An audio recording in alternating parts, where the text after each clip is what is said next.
भगवान की आवश्यकता हमारे जीवन में पैदा कर दें तो हम कौन हैं, क्या हैं, किस देश के हैं, किस वेश के हैं, किस वर्ग के हैं, विद्वान हैं या नहीं, पुरुष हैं या स्त्री हैं, ये कुछ नहीं देखते भगवान।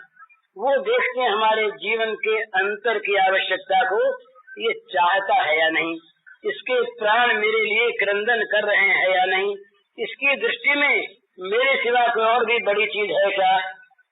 जब वो देखते हैं कि कोई बड़ी चीज इसके मन में नहीं, ये केवल और केवल मुझको चाहता है, केवल मेरी बाट देखता है, केवल मेरी प्रतीक्षा में इसके जीवन की घड़ियां बीत रही हैं, ये व्याकुल है मुझे पाने के लिए। भगवान व्याकुल हो जाते हैं उसे पाने के लिए और उसके तरफ दौड़े आते हैं। तो भगवान की आवश्यकता जीवन में जगा लो।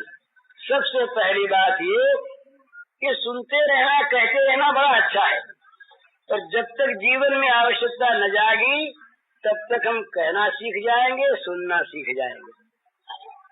पर वो कहना सुनना सीख जाएंगे, वो सीखना अच्छा, अच्छी बात सीखना अच्छा ही, उसका विरोध नहीं, पर वो स्वाद नहीं आवेगा। भोजन की बात करने से पेट नहीं भरता। इसी प्रकार भगवान का मिलन हुए बिना, भगवान के नाम का रस आए बिना काम बनता नहीं। रस आना चाहिए, रसानुभूति होनी चाहिए, रसमय भगवान के रस का स्पर्श होना चाहिए जीवन से, तब पता लगेगा कि कैसा दर्शन जीवन बदलता है। आज हमारा जीवन बदला नहीं, ये हम कहते हैं क्या करें, हम तो वैसे के वैसे ही हैं, तो वैसे वैसे ठीक तो है। अगर वो जीवन बदल जाता, हृदय बदल जाता, तो न मालूम कितना उनके प्रति आकर्षण होता, कितना प्रेम उमड़ता और हम किस प्रकार न्यौछावर हो जाते उनके चरण रज पर। फिर क्या जगत की कोई भी वस्तु हमें खींच सकती अपनी ओर? जो उस तरफ जिसने झांक लिया है वो इधर का नहीं रहा। दीदार दिल रुबा का दीवार कह कहा है, वो कह कहा दीवार उस तरफ ताका, उस तरफ कहाँ है? जहाँ उस तरफ ताका इस तरफ का रहा नहीं। वो ये महाराज बड़ी अनोखी चीज देख लिया मधुसूदन स्वामी ने, एक बार दिख गए। कृष्णात् परम किम तत्व हम न जाने, कह बैठे किसी श्री कृष्ण के परे कोई तत्व अगर हो तो हो, हम उसे नहीं जानते। क्या बात। तो भगवान की आवश्यकता जीवन में पैदा करो, सबसे पहले ये बात है। सत्संग का ये फल होना चाहिए कि हमारे जीवन में भगवान को प्राप्त करने की आवश्यकता जागे। ये सर्वोत्तम घड़ी जीवन की होती है महाराज। साधना फिर अपने आप होगी जब हमारे हृदयों में बच्चों को प्रारंभ से ही माँ बाप की क्रिया देखकर रुपए की महत्ता का पता लगने लगता है। घर में देखता ना बच्चा, तो फिर माँ बाप उसे सिखाते भी हैं भाई संभाल कर रखा करो, और इससे सारे काम होते हैं। वस्तु में आती हैं, चीजें आती हैं, बोले आम चाहिए तो रुपया दिया, मंगवा दिया, तो बच्चे ने सोचा कि रुपए से आम आता है, संभालो रुपए को। तो होते होते जब बच्चे के जीवन में थोड़ा बड़ा होने पर रुपए की आवश्यकता जब पैदा हो जाती है, तब क्या उसे ये कहना पड़ता है कि तुम रुपए की आवश्यकता पैदा करो? वो स्वयं ढूंढता है कि कौन सा काम करें कि रुपए ज्यादा आवे।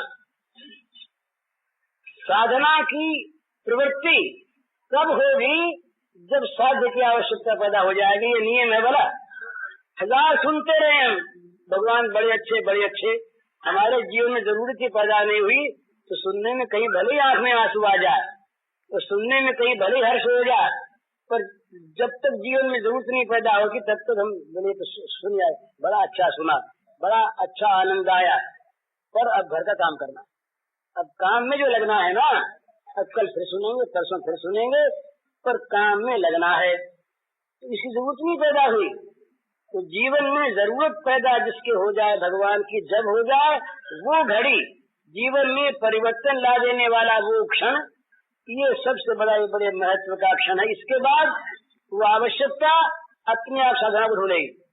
बोले भाई जल की प्यास लगी, अब जल की प्यास लगी तो जल का अनुसंधान अपने आप प्रारंभ हो जाएगा। स्वाभाविक बात, जब तक प्यास नहीं तब तक जल की महिमा सुनते रहो, पर जब प्यास लग गई तो जल कहाँ है, ये जानने की और पाने की आवश्यक की बात दोनों आ जाएगी। जानना और पाना, इन दोनों में आवश्यकता की पहली जरूरत होती है। कहाँ मिलेगा और मिलना चाहिए, मिल जाएगा। इस प्रकार आवश्यकता पैदा होने पर बात होती है। तो साधना कौन सी करनी है, ये पीछे देखो। पहले जरूरत पैदा करो कि हमें भगवान चाहिए, हमें भगवान चाहिए, हमें भगवान की आवश्यकता, हमें भगवान चाहिए। ये जब आवश्यकता पैदा हुई तब हम किसी से पूछेंगे कि भगवान किस दुकान में मिलते हैं, कहाँ पर मिलते हैं, कौन से बाजार में मिलते हैं, क्या उसकी कीमत लगती है। और जहाँ वो आवश्यकता बढ़ गई अत्यंत, फिर महाराज ऐसा होगा कि सारी कीमत हम दे करके अपने पास जो कुछ है उसको ले लेना चाहेंगे। जहाँ तक हम ये मोल तोल करते हैं वहाँ तक आवश्यकता अधूरी आवश्यकता है। भाई किफायत से ले लें। ये जो व्यापारीपन है किफायत सारी देखने का, ये बताता है कि वो जीवन की आवश्यकता की वस्तु है। सस्ते मिली तो ले लेंगे, वो ठगा न जाए। और वहाँ तो सारा ठगाना ही ठगाना है, क्योंकि वहाँ ठग नहीं है। कौन सी कीमत हमारे पास ऐसी है जो देकर हम भगवान को बदले में खरीद लें? खरीद सकते नहीं। तो जो देंगे हम चाहेंगे कि हम सोचेंगे कि सस्ते में मिले भगवान, इससे सस्ते में और मिल नहीं सकते। हमने दिया क्या? तो उस समय हमें कोई भी कीमत भारी नहीं मालूम होगी। हम चाहेंगे कि सब कुछ दे करके वो मिल जाए और जल्दी मिल जाए, तो बस हमारा बड़ा सौभाग्य। तो भगवान में प्रियतम भाव हो, भगवान की आवश्यकता हृदय में जागे और भगवान के लिए प्राण हमारे रो उठें। एक होता है प्राणों का क्रंदन, प्राणों की रुलाई, और एक होती है लोग दिखाओ रुलाई। अब भगवान तो प्राणों में रहते हैं ना, वो अंदर रहते हैं, तो अंदर की हरेक चीज को वो खूब मजे में देख पाते हैं कि ये रोना इसका भीतरी है या लोग दिखाऊ है। लोग दिखाऊ रोने में तो फंसते नहीं हो, और भीतर का रोना देखकर फिर वो रह सकते नहीं। तो हमारे प्राण भीतर से रो उठे भगवान के लिए।